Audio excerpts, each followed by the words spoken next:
Hi, everybody. It's Karen, and I'm sorry I told you in my introductory video that I am not a good online teacher because I like contact. So here I am. Everybody did a great job on submitting the nurse educator description of roles for the nurse educator, and as well as the review of a few of the advertisements for open positions for a nurse educator. I didn't write much on anybody's submissions. I usually do put a lot of comments, and I didn't this time because I thought it would be easier to give my comments in one general video rather than have everybody read and get in different information. In terms of the first part of the assignment where you all did describing the role of a nurse educator and the multiple different kind of roles, people did a great job. As you know, nurse educators do a lot of different things, and they have a lot of different responsibilities. But when it came to the nurse educator positions and just looking at them with a critical eye, I wanted to share some information. Don't get me wrong, I may sound like a jaded individual, and I'm not. And I'm not telling you these things to prevent you from ever wanting to apply for a nurse educator position. But there are things that I would want to be sure that you remember to ask about or think about with a critical eye when you look at an advertisement for a nurse educator job or role. Some of you picked up on them right away, and some people seemed to be a little less leery. And I just want you to use a good critical eye when you look at job descriptions. So first of all, some of you talked about how any place where it says including other responsibilities or other related duties in a job description, you do want to clarify what that means, especially in nursing. As you all know, because we live in a chronically shortage of working nurses at the bedside, it is not uncommon for places to pull somebody from an advanced practice role into a bedside role when they are absolutely desperate. It's fine I think it's great for an educator role to every so often be on the floor, work with the staff, be able to take a patient care assignment and kind of do some extra role modeling. Once in a while, that is great. If they are counting you as extra staff just to fill the vacancies and the holes that they have, we know we work in a chronic shortage condition. That could become detrimental in your role as a nurse educator. How they allow you to do that and yet still cover your duties without having to work extra hours or extra time is a good question to ask in an interview where you see something described that way. Another thing I think was are keywords that you want to look for. When people put in a job description that they expect you to ensure compliance or that they expect you to ensure that people are following regulations, that would have to be done through a direct observation. So for instance, some people looked at the Essentia Health community-based nurse educator. And my question would be, if you're ensuring compliance, does that mean that you're needing to go on home visits with people? I don't know how else you could ensure compliance. And then the other question would be, if they don't expect you to do that, yet they expect you to ensure compliance, that would be a little ethical dilemma for me.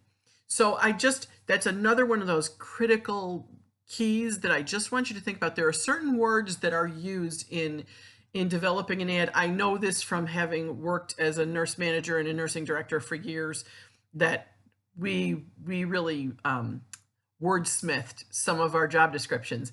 And the idea was because we didn't want to get stuck, which is great if you're on that end. But if you're the person applying, you want to look at that with a critical eye and say, wait a minute, do I know for sure? A couple other things I would just tell you. Some of the positions that people looked at, I would have some question about what is their vacancy rate? What is their overtime rate? What are some of those things that you might want to know about before you went in for an interview?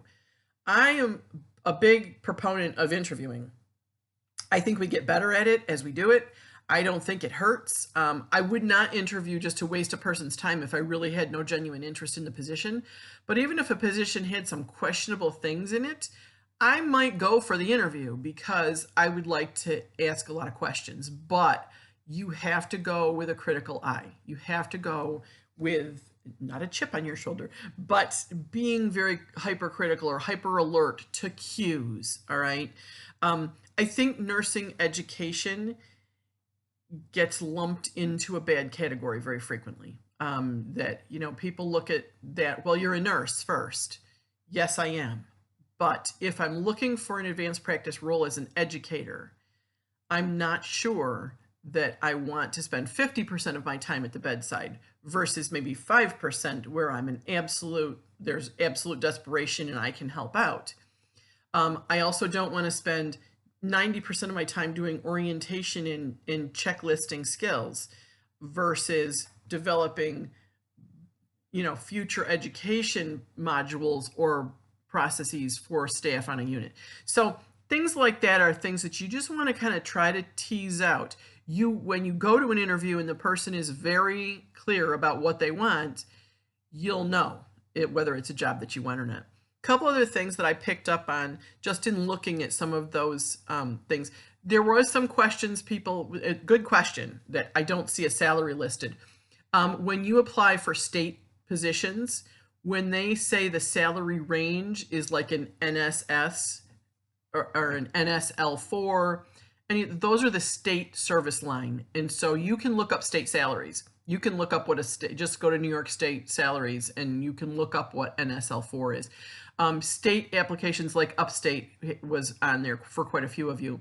Upstate doesn't put a salary because the range within that line number is dependent on qualifications, depending on education, depending on amount of experience, but it gives you a range. It'll tell you like the educator role is anywhere from 90,000 to 104,000. I'm just making that number up. Don't think that's the number. But it will vary based on what you're bringing to the table with you. But it should give you a number. So whenever you look at a state position, they don't put actual numbers in. They put a service line number, and you can go look that up. Some of the other things that I noticed were places that spoke about doing centralized education. Just so you know, years ago, and any of you who are a more experienced nurse, I was going to say older like me, but probably none of you are as old as me. But, if you're a more experienced nurse, you may have been around back in the day when educators were sort of used like at the unit level, and nurse educators had a very specific role with staff nursing, or with a service line, with the type of service that's being offered, like specialty services. In the last 10 years or so, that has really drifted away, and we've had what they consider organizational education. So that means more like doing CPR, doing ACLS, BCLS, those kinds of courses. It is not necessarily working specifically with nurses on a unit to challenge them to improve or do those kinds of things. So I again bring that up just so you look at that with a little bit of a critical eye and say, what is my real goal as a nurse educator? If my goal is really to just be in that role, and I'm very willing to do just organizational trainings all day long, that's a great job for you. And you usually pay pretty well for that. Most people who are starting out as a nurse educator are a little less interested in doing that organizational end and more interested in, I want to work with cardiac nurses about how to improve overall patient care, patient teaching, the things that we struggle with at the bedside. So I wanted to tell you those things just because it's hard to write all that for every one of you about each of the things that you submitted, but I think they're really worth looking at. The other thing is you have to differentiate. There's nurse educator roles that are hospital-based There's nurse educator roles that are organizationally based, that could be any kind of an organization. And then there are nurse educator roles that are clearly in either a nursing school or a college setting. All three of those are going to have different pay scales. All three of those will have different responsibilities. And I'm sorry to report to you that the job that will probably have the lowest pay scale is the nursing school and higher education. Wah, wah. That's we don't make as much money, and the responsibilities are different. So, and the work environment is different. So those are just some things I wanted you to think about as you critically look at nursing positions. I think for those of you that are looking at maybe an adjunct position, just ensure that you know what the minimal amount and the maximum amount of hours can be. One of the ads a couple people picked was for a college, and they said 100 hours per semester in teaching. Well, just so you're aware, the average teaching load for the number of hours for a single 3-credit course in a 15-week semester is 300 hours. So if they're telling you 100 hours, you're not even going to be teaching one full-time course. So though 100 hours sounds good and it was an hourly rate, you're not going to make much money. And it's also not clearly fully responsible for a single course. So that's the kind of thing you want to tease out, because sometimes people are looking to adjunct and you want to teach at least a course on your own independently. If it's limiting your number of hours, then you have to know 300 hours is the minimum for a single course per semester. So, and that one advertisement limited you. The maximum you could be paid for was 100 hours. So that's one I would be a little questioning what you really want from me. I have a feeling it was more like a nursing instructor that was just going to take clinical groups on floors. That probably would work out to 100 hours. And if that's what you're interested in, that's a great position. Most people looking at a nurse educator role might want something a little more detailed than that.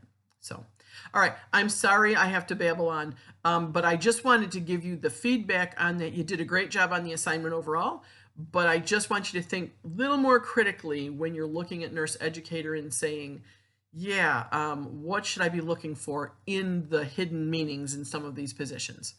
All right, good work. Keep it going. I think we're on to the next assignment now, and I'm looking forward to reading your work. All right, keep going.